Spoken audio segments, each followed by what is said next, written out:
here. Okay, thank you. Thank you. Thank you, Yield. Senator. Senator Moreno. Secretary Noem, thank you for being here. Thank you for your work.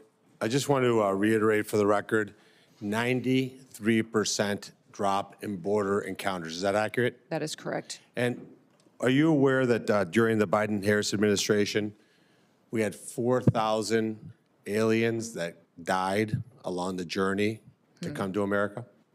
I wasn't aware of that specific number, but it doesn't surprise me. Because basically we had It's a dangerous trip. It's a dangerous trip. Yep. The Darien Gap, which is right near where I was born in Colombia, went from being a supposedly uncrossable border to hundreds of thousands of people making that journey. Who benefited from our open borders policy under Biden? Oh, I would say Joe Biden certainly did. And the drug cartels Yes. that made tens of billions of dollars? Yep. And who was the victim? Certainly American citizens. American citizens, but those who chose to come to our country at that time, believing that they could come without any consequences. And obviously the drug cartels are drug cartels that became human traffickers at scale and used that human trafficking as a disguise to allow illegal fentanyl to come into our country. And what's been the ramifications of that? What have you seen firsthand when you go to the border? What do the agents tell you about the fentanyl that's coming across the border? Well, it's devastating. Luckily, we have the ability now to enforce our laws with this president, and fentanyl traffic has been down 54% since he's been in office because of that. But unfortunately, what's happening is these cartels, foreign terrorist organizations, are now moving to our maritime borders. They're moving and getting much more sophisticated, and so we need to adapt and have the resources to be able to interdict them before they come in and kill off our next generation of Americans. Yeah, so it's not hyperbole to say that tens of thousands of Americans have not been killed with fentanyl because of that drop. Correct, absolutely. And it's just important to just reflect, not for political reasons, but just for moral reasons, to say that what happened over the last 4 years is just despicable. We should never have allowed that to happen. There was no outcry about the situation, and yet it was allowed to happen. Now, it's a lot easier to enter America than it is to be deported for America. Can you talk about that for a minute? Well, that is true. When you have a president in the White House that is openly saying our laws won't be enforced and facilitating this invasion that happened over our southern border, we had millions of people come. And not just people looking for new opportunities in the American dream. You had people coming that were criminals, murderers, rapists, traffickers, terrorists. And now to remove them is much more complicated, difficult, and expensive. For us to deport someone, that we have to go out and find that individual, arrest and detain them and remove them from the country, it costs upwards to $17,000 if there isn't, more delays than the normal process. That's why we're encouraging people to self-deport. If you are here illegally, we recognize that you may have been here for a period of time, but if you want to leave and have the chance to come back someday, leave on your own. We will facilitate that. We'll buy you a plane ticket. When you land, we will give you $1,000 that you can get started with and provide for your family. That cost of self-deportation is $4,500. So much, much more cheaper for the American taxpayer in how we make sure that we really are following our laws and that the people here in this country, the American citizens, are treated with the respect that they're due by coming here through the legal process and being a part of our future. Yeah, and I think it's just important, and I hope my colleagues, especially on the other side of the aisle, I look at Senator Gallego, whose family came here from another country, his mom from Colombia, his dad from Mexico, that we honor and respect those of us like myself, my 5 brothers, my sister, my mom and dad, that followed the legal process, which, by the way, is hard. It's a privilege to come to America. It's not easy. You have to go through a process. But over the last 4 years, what we did is we made it so that if you hired a drug cartel, brought you to the border, and then raised your hand when you got to the Border Patrol and said asylum or asilo, that got you a free ticket into the country, free housing, free health care, free education, to the detriment of Americans. And I think that should be something we unite about. And Senator Fetterman talked about asylum seekers. Those are not asylum seekers. They're people who want a better life. They're economic migrants. We empathize for them, but we have to have a process that we honor the people who are following the rules. So for example, the Afghanis that he's talking about, well, they have to wait in line behind millions of fake asylum claims. And I think we have to once and for all acknowledge that that's not the case. I was proud to introduce something called the Rules Act. Unfortunately, the Democrats blocked that very common sense bill, which would have said, hey, if you come across our border illegally and claim asylum, you can't claim asylum at an undesignated port of entry. You're immediately returned. That's something that's common sense. I want to ask you a few other just technical questions. We're going to do another round in just a few minutes. Okay, do you mind if I just ask one quick question? One quick question. Okay. I want to just encourage you to continue to do what you're doing, which is to enforce the law, which is that the agencies within DHS purchase products in the United States of America. So I applaud you for doing that. Yeah. Yes, thank you for that. Senator Gallego. Thank you, Mr. Chair. Thank you, Secretary Noem, for attendance today. Let me start by also agreeing with Senator Moreno on some things, and I think it is positive the Trump administration has provided stronger border security to keep illegal border crossings as close to zero as possible. We definitely have seen that in Arizona. My concern is that it's not sustainable. It's expensive. And that's why I recently released a common sense border security that would make it sustainable and would actually deliver long-term solutions. But let me get to my first question. Your department is overspending right now. It's on track to run out of money again by mid-July to support a mass deportation campaign that can't be afforded. At the same time, though, you recently requested a $50 million allotment for a private Gulfstream jet. That's $50 million of taxpayer money to subsidize some of your national tours that you've been going on. Meanwhile, Republicans are about to kick another 13 million people off Medicaid to fund taxes for the rich on the backs of some working class Americans. So how can you justify spending millions, 50 million, on a jet while your department is definitely overspending and Republicans in Congress are about to strip also health care from millions of Americans? Well, Senator, thank you for the question. We are spending our dollars appropriately and will be on budget. When your reference to the airframe that was the requested dollars were put in for, that's for the Coast Guard. It's to replace an existing jet that is over 20 years old and is beyond its usable hours. And the Coast Guard for many, many years has been neglected and has many airframe that have been grounded because they can't even be maintained anymore. The suppliers that give us parts and repairs and maintenance for them have said that they'll no longer support that kind of a mission. We have cutters that haven't been completed, that haven't been deployed out across the world. And then we also, beyond that, are asking for a request to build out the number of Coast Guard members that we need in place. We're asking for 15,000 more to complete the missions that are going forward. Are you going to have access to that $50 million Gulfstream jet that the Coast Guard is going to supply? The Coast Guard will use that jet exactly how it uses the jets that it has today, exactly in the same manner that it uses the ones that it has in place today. So would you consistently be using it to travel? I don't know if I would use that one or if I would use the other one. I have no idea. But I do spend time out there with our components, making sure that they are know that they have a secretary that's engaged with them, that's visiting with them, seeing what their needs are. No, sir, they're not photos. They've meant the world to the individuals at the Department of Homeland Security. They have meant the world to our ICE agents, our border agents.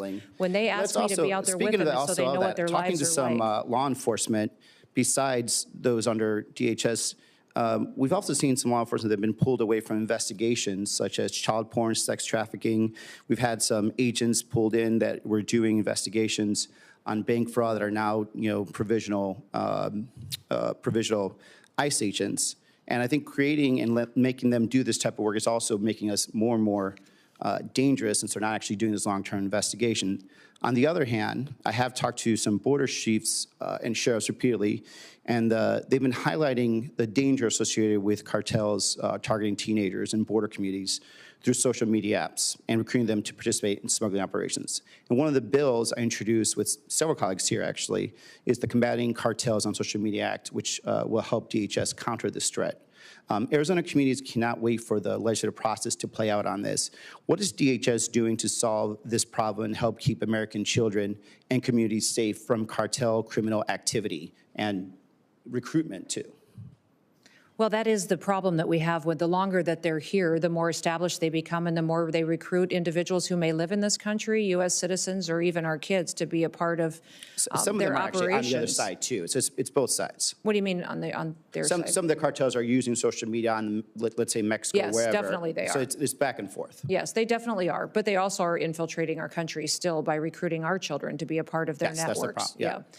So we're working with not just the experts that we have within CBP and ICE, but also using our other components to address some of the sophistication that we've seen in these apps as far as CISA and partnerships that they may have with private industry that can give us insight in what we can do to deploy our own counter-terrorist activities and applications to those systems, what we can do to make sure that we're stopping their ability to communicate with our children and bringing awareness. The Department of Homeland Security has programs in different areas such as the Can I Know just go to back- Protect and the other programs you may be And familiar have you with. been able to that- work directly with the social media companies, though, not just through the We legislative have had process? Like- conversations with the social Because media they- companies, and Because we've, by the time we get around to doing it, Right. we're losing more and more people. So like having a very direct conversation and a concentrated effort to actually have outcomes is going to be quicker because they have the option to do it. We don't have to come in and do it. They just choose not to because they'd rather make more money than anything else. well, that may be, but I found them very willing to come to the table. I've had myself spent dozens of hours with them, and my team has spent hundreds of hours visiting with them on what we can do to be much more proactive. So they've got some solutions that we can pursue. We'll be coming to you with some of those ideas, but I think it's important that we use their knowledge of this way of communication and recruitment to help protect our children. Get back. Senator Ernst? Thank you, Mr. Chair. Secretary Noem, thank you very much for being here today. I truly appreciate it. During your confirmation process, I had shared a story with you, and it was a heartbreaking story about one of my constituents, Sarah Root. Sarah was killed by an illegal immigrant that was drunk driving with 3 times the blood alcohol content of the legal limit. 3 times over the limit. Using a loophole in the federal law, that killer, he fled the country and he vanished for years. But thanks to your leadership, and the work of many of the brave men and women of DHS and the State Department, Sarah's killer was arrested in Honduras in a matter of days after our conversation and was extradited back to the United States. He is in Omaha, Nebraska now, and he is going through the court system there. And believe you and me, Sarah's mother, Michelle Root, her father, Scott Root, and her brother, Scotty Root, thank you day in and day out, and President Trump for having the wherewithal to follow through to bring her killer to justice. So thank you. Thank you for that. Well, thank you for telling Sarah's story. I know you had to for many, many years. That was the first time Honduras actually extradited someone for homicide. And so I think it's very important, the precedent we set, the relationship that we built there so that we are able to get some justice for Sarah's family. And thank you for being passionate about her. And that just proves that telling your story and telling her story doesn't fall on deaf ears with this administration. It certainly doesn't. And I want to take this time and just to point out the difference in the administrations. So after this killer fled from prosecution in the United States, he was on ICE's most wanted list. That was in the Trump administration. When President Biden came into office, he actually took this killer, Edwin Mejia, off of the most wanted list. They weren't actively trying to find him. Right. They didn't care about Sarah's plight, nor that of her parents. President Trump came back into office, and again, within that first month of President Trump being in office and you being sworn in, we had located him in Honduras and was able to negotiate for the extradition of this killer back to the United States. This family deserves justice, and I'm glad that they are getting it. So thank you, Secretary Noem. Just a few moments ago, you said that you have provided the committee, quote, with 50,000 pages from COVID and the origins. I haven't seen any of those pages yet. Will you commit to ensuring that I am able to see those 50,000 pages? Yeah, certainly. They were given to the chairman at his request, and I'll certainly forward And them those to you as documents well. those documents are up, and your staff does have access to them. Okay, great. Thank you. I appreciate that. I know that the Biden administration had blocked us Yep. from seeing that information. So I think it's really, really important that those of us on the committee that have pursued the origins of COVID have the opportunity to review those documents. So thank you.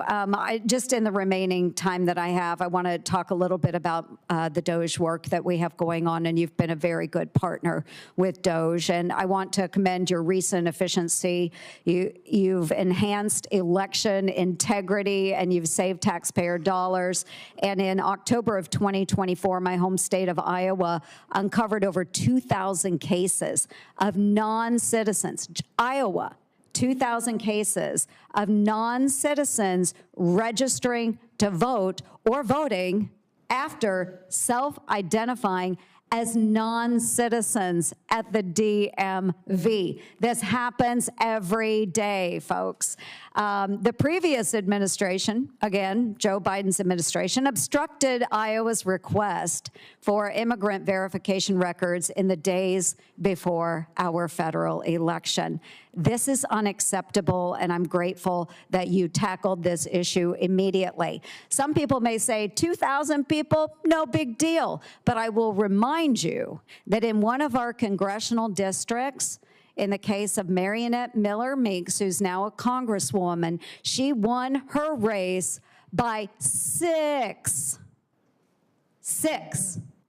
votes. It matters. Thank you, Secretary Noem, for doing the right thing, and I yield. Thank you. Thank you. We're going to try to do a quick round of 5 minutes one more time. I'm going to gavel at 5 minutes so the secretary knows, everybody knows that's the end. We're going to try to move on to the next person to get you out of here. We talked a little bit about the wall earlier. The administration has asked for $46.5 billion for the wall. The border on the Mexican border is about 1,950 miles. We've fenced or walled about 700 of it. That leaves about 1,200 miles. There's 200 or 300 miles of it that probably never going to have a fence on. It's mountainous or just impossible to fence or wall. So I would say realistically, you got under 1,000. But let's just say there's 1,000. You really want to wall on 1,000. CBP says it's 6.5 million per mile. Your response today was 12 million per mile. That means $12 billion for 1,000 miles. We're off here by a factor of 3 or 4 with 46 billion. Where's the rest of the 46 billion? The administration says they want 46 billion for a wall. You could pave all of it and still have, 34 billion left over. What's the 34 billion going for? Yeah, Senator, thank you for the question. We do have 702 miles of wall today. 598 of that are steel. The rest of that is temporary that's in place. Since the president's been in office, over 70 miles has been erected. We have 11 contracts that have gone out and allocated. We also have 5 more that are pending. Based on the dollars that have been requested, it's not just the infrastructure that would be built, that would be the actual wall construction. It would be also surveillance equipment. The number's way off. 1,000. You could do 1,000 miles for 12 billion. You're asking for 46 billion. So I'm one who's not impressed and would have to see more detail as to where the rest of the money goes. We can't just throw $30 billion out there and say things cost a lot. I agree. We'll get you the specifics on that. With regard to the drones and all the preparatory work that DHS does and the government does for the NFL and for FIFA, does the NFL pay DHS for the work you do? Boy, not to my knowledge. I will. Well, I mean, here's my point. The NFL makes billions of dollars. We're $2 trillion in the hole. I don't care if government shares their technology and government helps out the World Cup. They ought to pay. Yeah. People are paying hundreds of dollars for tickets. I mean, thousands of dollars for the NFL, for Super Bowl and things. They're also paying for FIFA. And so these people ought to pay. And so I'm one holding up these authorizations, and I'll let them go forward. but I want people to pay. I mean, it's ridiculous that the average taxpayer who could never afford to go to an NFL Super Bowl has got to pay for their security. Should the government help? If we have technology they don't, perhaps. But they ought to pay. So NFL, FIFA, I think they all ought to pay. And we'll be insisting on trying to put language in that. If you're a for-profit entity and the government's helping you, you ought to pay for it. With regard to TSA Quiet Skies and Tulsi Gabbard situation, I suspect there are going to be other people that were caught up in this thing as well. I'm horrified by the idea that we took a former congresswoman and we're surveilling her and riding on jets with her. There was another story of an air marshal whose wife, might have been at January 6th or something, and now we're, have air marshals following another air marshal or his wife. So I want to hear the whole story of what happened. I want to hear that people have been let go, that they're no longer doing this. If there were abuses of Tulsi Gabbard's liberties, I want to hear from that. But I want repercussions to come from this. And I think you've said something's coming. Please let us know, and let us know how the program the destruction of civil liberties can be minimized. I frankly probably have trouble with the whole program, but let's see if there's some way. Significant reform. If it needs legislation, please come to us with that. Thank you for your testimony today. Thank you. Thank you again, Secretary Noem, for being here. I just want to follow up briefly with Chairman Paul's questions about the cost of the wall, the billions of dollars that are going to be put forward. We do have to have accurate numbers so that we could look at that for funding it. But I would hope you also take a look at all of the cost of a wall, because there are a lot of other secondary kinds of defenses you have to put forward. Does it really do the job if there's not a lot of other background technologies there? So you just can't put out a cost for the wall. That's money that's not going to be as effective without everything else. So let's have a discussion about that.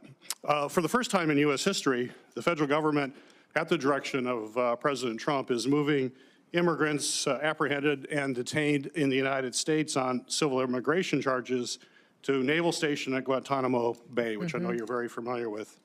In March, I traveled to Guantanamo Bay with several colleagues to have a firsthand examination of the detention operations underway. And I certainly have serious concerns about the cost involved there. To date, can you tell us the total cost for detaining individuals at Guantanamo Bay? You want the cost per individual? Do you have that? I do not have that with me today, sir. I can get that for you. Well, I do have a number. Do you know how much it costs to hold an immigrant in ICE detention facility in the United States? Do you have that number? Now, are you talking per day? 100 and I believe the last estimate that I got was $142 a day, around in that approximately, per day. Yeah, but it's close to what I'm understanding. I understand it's $165 per day, so it's in the range. I'm still waiting for detailed financial information from this administration from my time to Guantanamo Bay. In fact, a letter with Ranking Member, or Chairman Paul and the Ranking Member together, we wanted more information on the costs there. When I was there, the 2-month cost estimate for operations was $43 million when we were down there talking to the officials there. And that does not include transportation to and from the island. We find that people are sent to the island and then they're sent back to the United States again before they're sent out. I'm not sure why we have all those costs. We have plenty of ICE facilities to keep them here. Why you have to send them there and back. And on the day that I visited, there were 87 people in custody. And my understanding is that's a pretty normal number. At that time, at least. So my back of the napkin calculation, we're waiting for your numbers, is that it's costing about $100,000 a day to keep someone at Guantanamo Bay. Man, this is like ripe for Doge. Why is Doge not down there? We're spending $100,000 a day to keep someone at Guantanamo, and we fly them down there, we keep them there a while, then we fly them back to the United States. Or we could keep them here for $165 a day. I think that's kind of outrageous. So, I'm concerned by the staggering cost of this, and I would hope, Secretary, you could commit providing this committee a detailed breakdown of the total cost of that operation there. There were just a sea of empty beds. There was all sorts of security folks and nobody in those beds, which is why it's so expensive. So Chairman Paul will probably use this on his Festivus report later, I'm sure, of outrageous government spending, and I'll look forward to seeing that. Secretary Noem, are you familiar with Section 872 of the Homeland Security Act of 2002? It sounds familiar, sir. You'll have to remind me the topic, yes. Well, Section 872 requires you, as Secretary, to provide a 60-day notice to Congress yes. of any creation, deletion, consolidation, or alteration of organizations within the department that are not required in statute, which must include an explanation for the rationale behind any charges. It also prohibits you from making any changes to offices in the status. So my question for you is, why have you not provided notice to Congress of the changes you are making at the department? And will you be doing so in the near future? And will you include intended reduction in forces in that? For example, you've already terminated virtually the whole Civil Rights and Civil Liberties Office staff without any communication to Congress about your intent. And the only letter yesterday claiming all of the statutory responsibilities would be met, you sent a letter, but it conflicts certainly with the whistleblower disclosure that I received last week. So please explain to the committee why you are not following this law. Well, Senator, we are following that law. Those offices that you referenced are still open and functioning and providing their duties as required, but they have been right-sized. Many times the Office of Civil Rights and Civil Liberties, or the Ombudsman Office, which you and I visited about before, had grown quite expansive. They were used as a political tool, suing and attacking each other and censoring individuals and not doing the job for which they were created. So we've right-sized them, put them back on mission, and if there would be an instance to where notification is required, I certainly will follow that. Time has expired. Senator Moreno. Thank you again, Secretary. So following up on the themes that were just brought up, it seems to me that the most common sense answer and the least expensive way to house criminal aliens in the country is to not allow them to come here in the first place. Right? So it's whether it's $160 a day, $100,000 a day, it should be zero per day. And I hope that my Democrat colleagues, let's just codify what President Trump has done and prevent criminal aliens or anybody from entering this country illegally. That seems like the most fiscally conservative thing. So I hope when you're talking about these questions to the Secretary that we just say, let's just stop allowing people to come into the country illegally. By the way, that doesn't mean we don't want people to come here legally. That's the hypocrisy I just don't understand. When you're decrying the cost of housing criminal aliens, but you turned a blind eye when we had 10 million people come into this country illegally. Shifting gears real quick, you were a governor. Would it surprise you to learn that you're rated one of the top 5 most fiscally conservative, frugal governors in America last year? No, it wouldn't surprise me. I worked hard at making sure we were accountable to our taxpayers. So you are going to commit, and I think it'd be obvious, that when you are appropriated money through the reconciliation process to help you do what you need to do, that you're going to be as fiscally prudent with that money, correct? That is correct. All right, so let's talk about what they need. Certainly there's a wall, but wall by itself, to Senator Peters' point, doesn't accomplish the mission. There's all kinds of advanced technology. I was visiting Anderl. They have some incredible technology for detection that makes the Border Patrol agents' lives. You're looking at technology like that, right? Oh, absolutely. That's one of the discussions that we've had quite often with members of Congress and in these committee hearings, is just the wall will look very different based on where it is, plus the wall was never finished, even where you have a steel bollard wall. Many times they erected the steel bollard wall but didn't build out the technology to support it and to keep individuals from throwing ladders and ropes over them. There's a whole system that was designed to operate together, and even when the wall was built, President Trump was never given the opportunity to complete the system that would actually secure it much better than just simple infrastructure. Sure, so physical barrier, tunnel detections. Yes. Technology, surveillance. and some of these technologies can determine the difference between an animal and a human, can direct Border Patrol agents safely, let them know what to expect when they're there. So those are all the technologies. Let's talk about another part of what I would call the wall, which is the human element. How was the morale of the Border Patrol agents when you got there? When you took over day one and you visited them, kind of describe briefly what that was like. Well, they were very discouraged. If you remember, many of us I think you're as being kind with governors had, discouraged. they were not allowed to do their jobs. They hired on to Border Patrol and ICE. I would say it's the same story to do a job, and they weren't allowed to do that by the last administration. So there was- now they're. So there's recruitment Oh, challenges. absolutely. There was, but not anymore. I mean, Right, Border we- Patrol Well, has a dramatic increase. We have to make sure we pay them properly. That's So correct. that's part of the money, right, that we have raises Yes. for them. Near and dear to my heart is the automobiles that they use there. Yes. Describe the insanity of the kinds of vehicles that Biden and Mayorkas was giving. These are the most rugged terrains in America, boulders and rocks and hills. And they were sending F-150s out there with 17-inch wheels. And how many of the fleet was down just because of total and complete inability to accomplish the mission? At times, it was upwards to 30 to 40% of the fleet just was unusable, not able to be maintained. Times the percentage would increase based on the conditions to which they were deployed as well. And I know you and I have talked about this, but I just want to reinforce it on the record. We have a great company that builds cars in Ohio called Jeep. They make a Gladiator that would put giant tires and wheels on a car, and they would be an amazing Border Patrol agent. And I think even our chairman would love to see new automobiles so that the Border Patrol agents can do their job. And that's certainly part of the funding. Would that be something that you look at? Yes, it's something that we need to